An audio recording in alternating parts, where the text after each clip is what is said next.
महागठबंधन की सरकार के 2 साल पूरा होने वाली है और इसको लेके हमारे साथ है आलमगीर आलम भाई, ग्रामीण विकास विभाग के मंत्री। सर, अगर बात करेंगे इस विभाग की क्या उपलब्धियां रही है 2 साल का लेकर विभाग की तो सरकार की देखिए 29 दिसंबर 2019 नई सरकार के गठन हुआ था और उसके बाद हमको भी अलग अलग सब मंत्री को विभाग का बंटवारा भी हुआ और 2 साल के अंदर अगर देखा जाए तो करीब करीब 1.5 साल तक महामारी जो है चारों तरफ फैला हुआ था, कभी घटा फिर कभी बढ़ा, सामान्य स्थिति अभी तक नहीं है। तो 1.5 साल या 1.25 साल समझ लीजिए और बाकी 2 साल के अंदर में जितना बचा हुआ है, अगर मिला जुला कर कहा जाए तो एक नहीं ढेर सारी उपलब्धि है झारखंड सरकार की। अपना विभाग का भी बहुत सारी उपलब्धियां हैं। तो सरकार बनने के बाद पंचम विधानसभा का सत्र, जो बजट सत्र शुरू हुआ था, बीच में ही रोककर हम लोग को कोविड महामारी, जो लोग इससे प्रभावित हुए थे, कैसे उसको सुरक्षित किया जाए, कैसे उसका इलाज किया जाए, और बाहर जो हमारे भाई बहन जो बाहर के मजदूरी करने के लिए गए थे उसको कैसे लाया जाए, जो बच्चे स्कूल कॉलेज में पढ़ते थे, हायर एजुकेशन के लिए बाहर गए थे, उसको कैसे लाया जाए। हम लोगों ने उसको कहा जाए कि हवाई मार्ग हो, सड़क मार्ग हो, रेल मार्ग हो, सारी व्यवस्था करके लाकर अपने घर तक पहुंचाने के काम किए हैं। ये झारखंड सरकार का बहुत अच्छा काम हुआ और पूरे देश को भी सराहा है इस बात को। उसी बीच ग्रामीण क्षेत्र में एक नहीं अनेक योजना भी हम लोग लॉन्च किए थे और जो सरकार की ओर से, भारत सरकार की ओर से ग्रामीण क्षेत्र में मनरेगा के तहत जो मैंडेट देते थे तो 8 लाख दिवस दिया जाता था। उस महामारी में हम लोगों ने रोजगार भी दिए, जॉब कार्ड भी बटे, लोगों को क्वारंटाइन करने की व्यवस्था, उसके बेहतर इलाज के लिए ब्लॉक या जिला में भेजने के काम ग्रामीण विकास के माध्यम से हम लोग ने किए हैं और काम भी हम लोग धरातल में दिखाने के काम किए। जो 8 लाख था वो बढ़कर करीब करीब 11.5 लाख मैंडेट हो गया, यानी 8 से 12। तो बहुत ज़्यादा हम लोग ने किया, लोगों को रोजगार भी दिए और कुछ जो योजना हम चलाए थे, तो योजना सिर्फ रोजगार के साथ साथ ये भी हम लोग का जहन में रहा कि आने वाले समय में इससे एक रोजगार, लोगों का एक परिसंपत्ति, एक उसका एसेट बने, उस दिशा में जो हम लोग काम किए तो वो भी बहुत ही पॉपुलर एक योजना हम लोग चलाए थे, बिरसा हरित ग्राम योजना, जो हम लोग फलदार पेड़ लगाने के बारे में और भी वो भी घेराबंदी करके, ताकि कोई पशु से या किसी से उसका नष्ट नहीं हो जाए, कोई खा नहीं ले। तो उस दिशा में बहुत अच्छा काम हुआ। आज वो पौधा पेड़ बनकर तैयार है। लास्ट ईयर भी कहीं कहीं 2-4 फोटो में हम देखे थे, आप ही लोग का इससे वायरल हुआ था, जो फलदार फल भी दिखाई दे रहा। तो हम एसेट भी तैयार किए और हमने रोजगार भी दिए। इसी तरह एक नहीं, आपका दीदी बाड़ी योजना के तहत जो घर के आंगन में सामने में पीछे में जो खाली ज़मीन था उस पर सब्जी और फलदार पेड़ लगाने का काम वो भी बहुत अच्छी से चला हमारा। मिला जुला कर झारखंड सरकार का बहुत अचीवमेंट रहा और 2 काम तो बहुत ज़बरदस्त हुआ, जो शायद आगे किसी भी सरकार, कोई भी सरकार ऐसा नहीं कर पाई। वो एक काम हुआ कि यूनिवर्सल पेंशन योजना, सारे बंधन को हम लोग इस सरकार ने तोड़ने की काम किया। पहले क्या होता है, APL BPL के आधार नाम है कि नहीं, अगर BPL में नाम है तो लिया जाएगा, फिर इनकम सर्टिफिकेट भी देखा जाता। ये बंधन को तोड़ने की काम किया गया है। उसमें सिर्फ एक चीज़ है, जो लोग सरकारी नौकरी करते थे, पेंशन मिल रहा है, वैसे लोगों को नहीं मिलेगा। बाकी 60 साल की उम्र औरत हो चाहे मर्द हो, सबको दिया जाएगा। एक विधवा पेंशन, जो विडो पेंशन का प्रावधान था, जो 40 साल का महिला होगी तब उसको विधवा पेंशन दिया जाएगा। तो विडो होने का कोई समय नहीं होता है। 25 साल के भी महिला विडो हो सकती है, 20 साल का भी हो सकता है, 30 साल 35 साल का। तो हम लोग वो बंधन को तोड़ने की भी काम हम लोग ने किया। और ये वो योजना हम लोग एक अभियान, योजना तो नहीं बोलेंगे,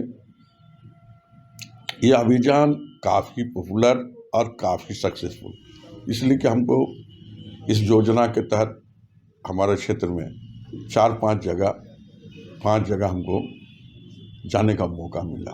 कल हम जो गए थे, आपके अधिकार आपकी सरकार आपकी द्वार, तो वहाँ पर बहुत सारी स्टॉल लगा हुआ था, पेंशन के लिए, आवास के लिए, आपका पीडीएस दुकान जो होता है सप्लाई के नाम जोड़ने के लिए, नाम नया पीडीएस क्या बोलते हैं कार्ड बनाने के लिए, कृषि लोन जो है माफ के लिए, नए कृषि लोन के विशेष माध्यम से लेने के लिए। तो आया था हमारा, आज लास्ट हुआ, उस जिला में 91,000 समथिंग 200 कुछ था, और उसमें हम लोग देखें कि 75,436 जो है हम लोग ने उसको जनता के बीच में उसको करके उसको लाभ देने के काम किए। तो यानी 87% लोगों को हमने जो है जो जनता की समस्या था उसको समाधान हम लोग किए। सर, लेकिन विपक्ष की अगर बात करेंगे तो विपक्ष एक भाजपा हवन कर रही है कि राज्य सरकार को सद्बुद्धि दे, दूसरा आजसू की बात करेंगे, सुदेश महतो ने कहा ये विश्वासघात दिवस कर में 29 दिसंबर को मनाया जाना चाहिए। देखिए, कौन विश्वासघात है और कौन सही कौन गलत, ये तो जनता तय करती है। मुझे याद है 2014 में जो भारतीय जनता पार्टी की सरकार, बहुमत की सरकार बनी थी और डबल इंजन की सरकार बनी थी, और पहले से भी वो ज़्यादा समय तक, लंबे समय तक भारतीय जनता पार्टी इस झारखंड में शासन करते रही। जनता ने उसी को विश्वासघात 2019 में माना। यानी इन्हें ढेर सारी वादा किए थे, जनता का कोई काम नहीं किया था, न लॉ एंड ऑर्डर को ठीक कर पाया था। इसीलिए जनता ने सोचा ये भारतीय जनता पार्टी की जो सरकार है, बहुमत की सरकार है, डबल इंजन की सरकार है, ये विश्वासघात किया है, इसलिए इसको उखाड़ कर फेंको, और उखाड़ कर फेंका, हमें लाया। और आने वाला 24 में पता चलेगा विश्वासघात कौन है, हम हैं कि वो है, वो तो जनता तय करेगी। सर, बात करेंगे जो कांग्रेस की जो घोषणा पत्र थी, क्या लगता है वो पूरा हो पा रही है? धीरे धीरे आगे बढ़ रही है। आपको हम बता दें, 2-4 हमने कहा था कि अगर हमारी सरकार आएगी तो जो लाभुक छुटा हुआ है पीडीएस का माल नहीं पाता, उसको हम जो है पीडीएस का माल देने की काम किया। 15 लाख लोगों को जो पीडीएस कार्ड हम बटे। हमने वादा किए थे जो किसानों को ऋण माफ़ी करेंगे, उसमें हमने काम किया है। हमने वादा किए थे मनरेगा कर्मी का जो है कुछ हम लोग जो है उसका मजदूरा जो होता है उसको हम बढ़ाएंगे, 225 रुपया दे रहे हैं, जबकि हमको भारत सरकार 194 दे रहा है। तो हम लोग ने जो वादा किया, हम लोग कहे थे कि ओबीसी का जो है 27% आरक्षण होगा, बहुत जल्दी वो भी हो जाएगा। और हर दिशा में हम लोग धीरे धीरे आगे बढ़ रहे हैं। और हम आपको विश्वास दिलाना चाहते हैं, जो सबसे बड़ी जो यहाँ का समस्या है नियोजन, लोग जो पढ़े लिखे युवक हैं उसको कैसे हम रोजगार दें। आपने देखे होंगे कि नए नीति है लागू किया जा रहा है, नियमावली लाया गया है, और हर एक विभाग का अलग अलग जो है उसका वैकेंसी जो रिक्तियाँ था उसी आधार पर उसको वैकेंसी निकलने का काम शुरू कर दिया गया। अभी हाल में परसों या कब देखे हम अखबार में, सेक्रेटरीट में करीब 948 जो है नियोजन के लिए एडवर्टाइजमेंट निकला है। तो पहला हमारा मकसद है कि लोगों को रोजगार देना, और उस दिशा में सरकार धीरे धीरे आगे बढ़ रही है। और मुझे लगता है कि कुछ दिनों के अंदर सारे एडवर्टाइजमेंट और जो रिक्तियाँ हैं उसको हम लोग भरपाई कर लेंगे। तो सर, कल से माने कि 29 दिसंबर के बाद नियुक्तियों का द्वार खुलेगा, युवाओं के लिए जो बेरोजगार है, जो कई कह सकते हैं 25% हो, जो शिक्षक हो, सफल प्रशिक्षित शिक्षक कई ऐसे हैं जो वेट कर रहे हैं कि सरकार कल क्या घोषणा करती है, क्या उन लोग को क्या कहना चाहेंगे?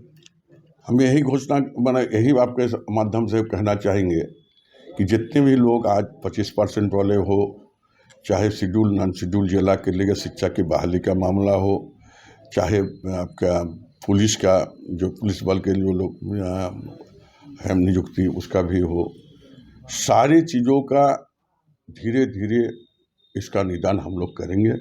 इस बात को हम विश्वास दिलाना चाहते हैं। हमारे यहाँ कुछ ऐसा ही नियम कानून से उलझे हुए थे जिससे हम लोग नहीं कर पाए। जैसे टीचर्स का बहाली पहले के नियमावली के तहत किया गया था, जैसे पंचायत सचिव का जो बहाली हुआ था वो भी रुका हुआ है। ये ढेर सारी समस्या है और वो समस्या का निदान करीब करीब हम कहना चाहेंगे 90% हो गया, 10% रुका हुआ है और चंद दिनों में उसका भी रास्ता साफ हो जाएगा। और हम लोग का उद्देश्य यही है कि यहाँ के नौजवान जो है जो बेरोजगार घूम रहे हैं उसका रोजगार हो, खुशहाली आए, यही हम लोग चाहते हैं। और निश्चित तौर पर आने वाले समय में इसकी समस्या का समाधान हम लोग करेंगे। सर, अंतिम सवाल का पंचायत चुनाव को लेकर सर, नए वर्ष में क्या पंचायत चुनाव की कब तक होने की संभावना है? चुनाव बहुत जल्दी हम लोग कराने चाह रहे हैं। अगर महामारी का सामान्य स्थिति रहेगा तो इसी साल, इसी वित्तीय वर्ष के अंदर में हो जाएगा। सर, न्यूज विंग से बात करने के लिए सर बहुत बहुत धन्यवाद। शुक्रिया। Giridih is a small place, and we have like very less facilities in terms of education and this kind of infrastructure. It came to our mind that basically there should be good opportunities for the students of Giridih, those who are leaving the town and going outside for studies, their higher studies and their education. I wanted my son to start with the coding classes, so I researched it online. I got through all the reviews and everything. Then I got in touch with the White Hat representatives, and I was very happy with the progress and all how he was doing. So then I thought that why not to implement it in our school so that all the students are able to learn this thing. I started coding because we can make our thoughts real. We can interact with the computer. White Hat Junior is helping me to create a web browser. And I think on this part, White Hat is actually leading, on this coding platform. It is definitely a very good platform and one should implement in every school.